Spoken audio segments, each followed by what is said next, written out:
नमस्कार दोस्तों, स्वागत है आपका पार्ट 2 में। जो हमारी यानी कि उसमें रनिंग कॉइल की वाइंडिंग कंप्लीट हो चुकी थी। अब हम स्टार्टिंग कॉइल की वाइंडिंग को देखेंगे। इसमें भी सेम प्रोसेस रहता है, बिल्कुल भी कोई चेंजेस नहीं है। कनेक्शन मेथड भी वही सेम है और कॉइल इंस्टॉलेशन भी सेम है। बस थोड़ा सा ध्यान देने वाली बात है कि जो पहला राउंड आएगा कॉइल का, स्टार्टिंग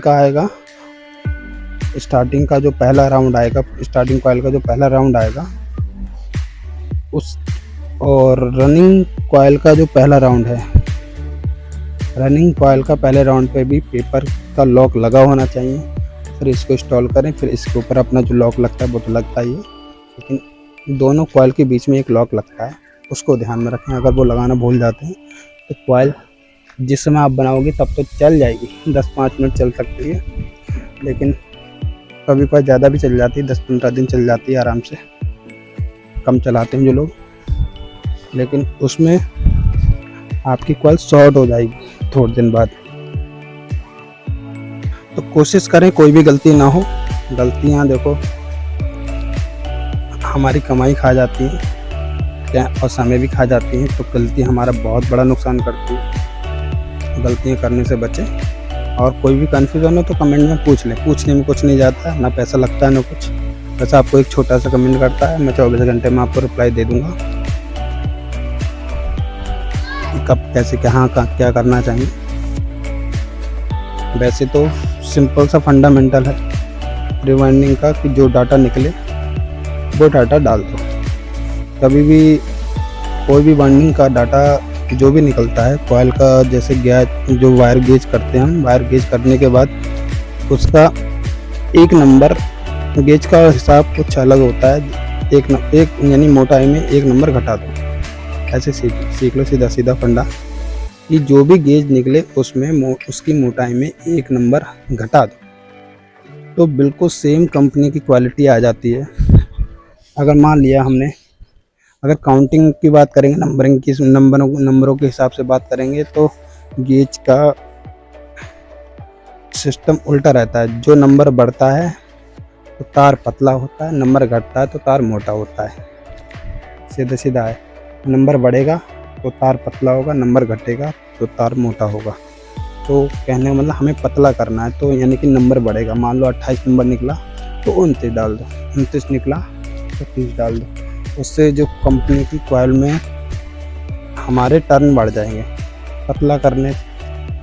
तार को पतला करने से हमारे टर्न बढ़ जाए। मान लो अगर किसी में 80 टर्न निकले हैं या 100 टर्न निकले हैं, तो हमारी करीब 5 टर्न बढ़ जाएंगे, 5 बढ़ जाएंगे या 10 बढ़ जाएंगे। तो उससे ये होगा कि हमारी जो कॉइल की मैग्नेट फील्ड है वो मजबूत हो जाएगी और अच्छे से वर्क करेगी, बिल्कुल सिमिलरली कंपनी की तरह।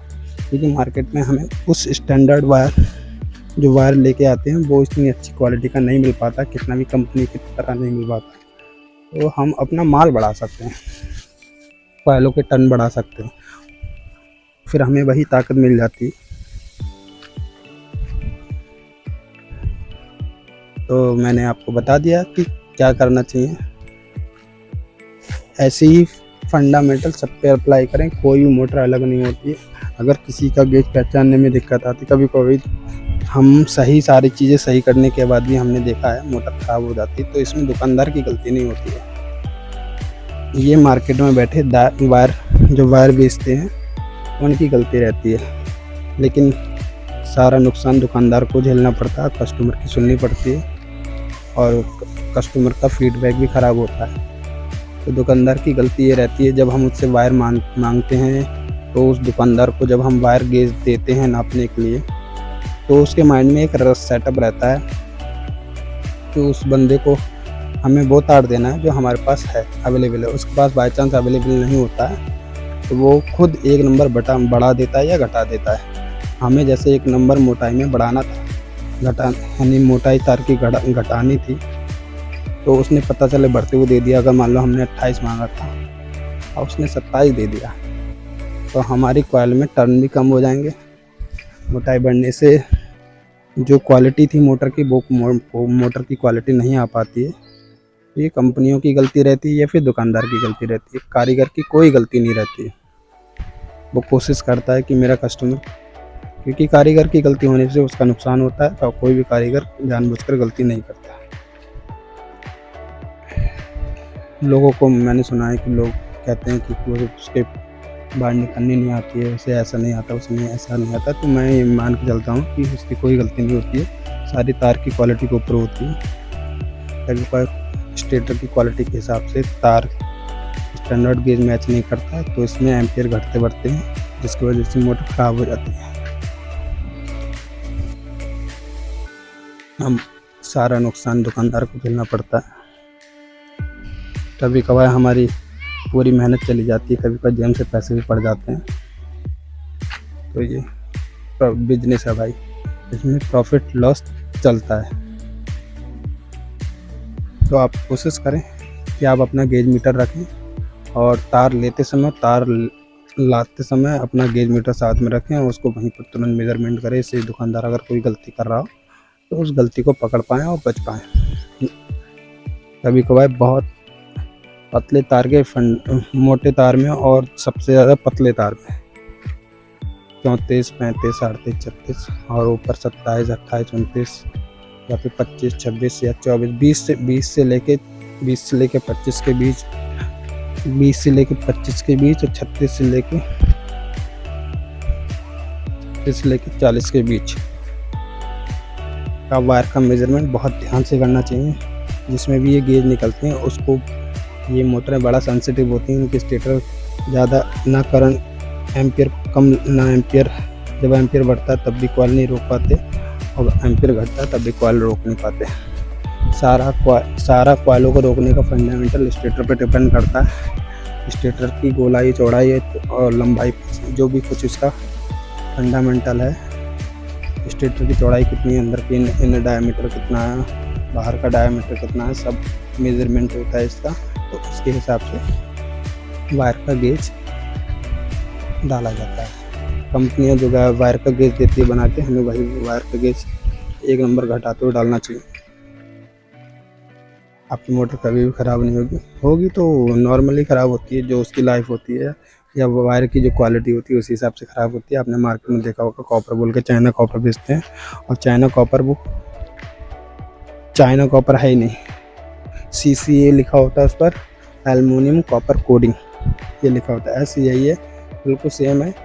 एल्युमिनियम कॉपर कोडिंग वायर होता है, देखने में कॉपर लगता है, होता है एल्युमिनियम में। और एल्युमिनियम में बहुत अच्छी बेकार क्वालिटी आती है, जिसकी लाइफ उसकी क्वालिटी पे डिपेंड करती है। मार्केट में मिलने वाला 5 रुपये मीटर कॉपर का वायर, ट्विस्ट वायर, महीने 2 महीने में ख़राब हो जाता है। इसी प्रकार से इनकी भी क्वालिटियाँ आती हैं, लेकिन इतनी क्वालिटी इनकी ख़राब नहीं होती है। लेकिन हाँ, मॉइस्चर जैसी चीज़ें मोटर को जल्दी आसानी से ख़राब कर देती हैं। तो ये हमारी कॉइल इंस्टॉल हो चुकी है।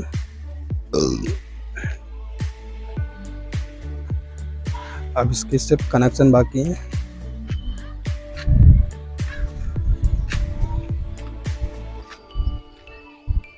आपको फिर से रिपीट करता हूँ कि आपको कहीं पर भी अगर कोई कन्फ्यूज़न हो तो कमेंट करके पूछ लें। कहीं भी कोई दिक्कत आ रही है, कोई भी समस्या हो तो पूछ सकते हैं। एज अ फ्रेंडली मैं आपको सपोर्ट करूँगा।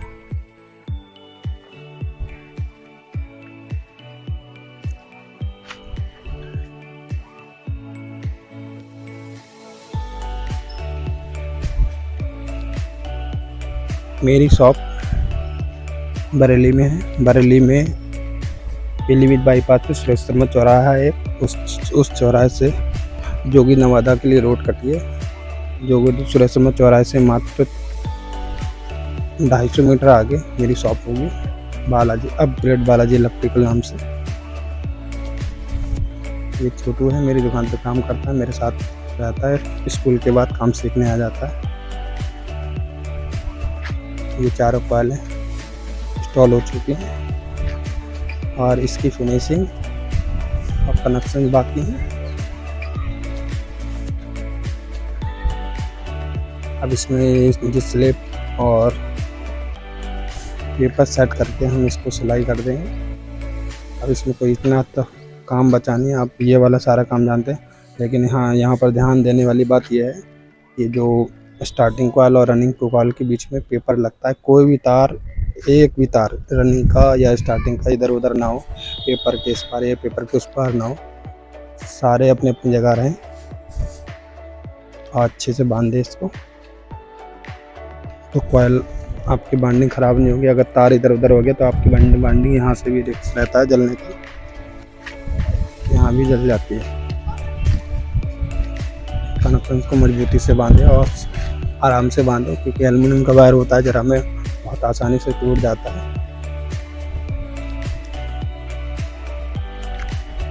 वैसे तो हमें एल्युमिनियम के ऊपर एल्युमिनियम का यूज़ करना चाहिए, कॉपर वायर के ऊपर कॉपर का वायर यूज़ करना चाहिए, लेकिन एल्युमिनियम की क्वालिटी मार्केट में अच्छी मिलती नहीं है, इसी वजह से हर कारीगर कॉपर का वायर यूज़ करता है।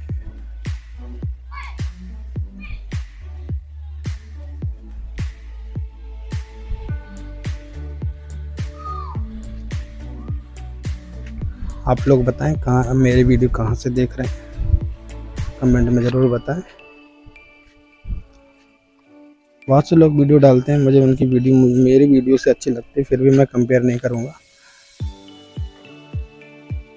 कि आपको मेरी वीडियो अगर अच्छी लगती तो आप मेरी वीडियो देखिए, मैं फोर्स नहीं करता कि आप मेरी वीडियो देखें, मैं कोशिश करता हूँ कि हाँ, मैं आपका हर वो डाउट क्लियर करूँ जो आप दूसरे से उम्मीद करते हैं कि हाँ काश वो होता तो ये होता।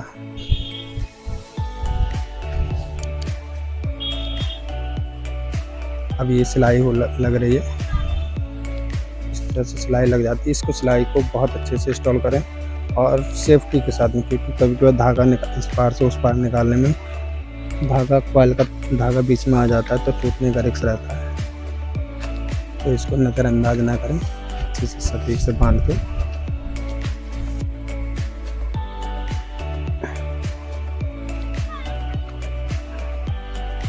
कॉइल को फिनिशिंग के साथ बांधे कोशिश करें, तभी मज़ा आता है देखने में। हाँ, कि तुमने स्टेटर बनाया। कोई भी दिक्कत आए तो आप कमेंट में पूछें और मेरे अच्छे दोस्त बने। वैसे तो मैं कोशिश कर रहा हूँ कि आपका हर डाउट निकालो, बाइंडिंग में ऐसा कुछ नहीं, लेकिन आप जब तक खुद के हाथ से करेंगे नहीं तब तक सीखेंगे भी नहीं। कॉइल को इंस्टॉल करना आदमी तभी सीख पाता है जब खुद से प्रैक्टिस करता है, और स्पीड तो प्रैक्टिस के ऊपर ही डिपेंड करती है। जब तुम 100-150 स्टेटर जिस दिन तुम्हारे हाथ से निकल जाएंगे तो आपके हाथ में अपने आप से कारीगर वाली स्पीड आ जाएगी। मैं फिनिशिंग पे ध्यान देता हूँ, स्पीड पे कम, थोड़ा लेट सही, लेकिन अच्छा बनना चाहिए। ये आपकी इंस्टॉलेशन कंप्लीट हो चुकी है। मैं इसको थोड़ा सा फिनिशिंग देने की कोशिश कर रहा हूँ, ये अच्छा लगे देखने में। और आपकी वीडियो कंप्लीट है, आपका स्टेटर बाइंडिंग और रनिंग चलने लगी बिल्कुल एकदम